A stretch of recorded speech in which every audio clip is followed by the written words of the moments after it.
A good day can go bad quickly when changing the secondary fuel filter on your 2017 or newer 6.7 Ford Powerstroke. The factory fuel injector return line connection at the filter is very easy to break.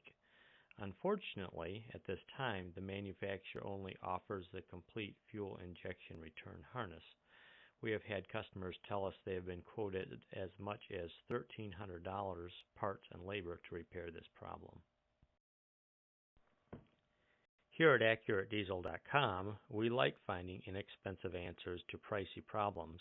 We are now offering a repair connector which almost anyone can install in a matter of a few minutes. If you own a repair facility, you may want to keep a few of these on hand. Most customers are not too pleased when a 10-minute fuel filter change becomes a matter of leaving the truck for a few days while a factory return harness is special ordered and installed.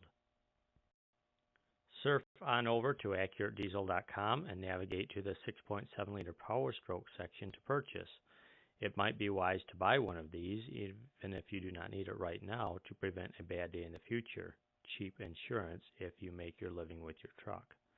While you are on our site, check out our 6.7-liter disaster prevention kit, which mitigates the effects of CP4 pump failure, saving thousands of dollars. Feel free to email or call with any questions.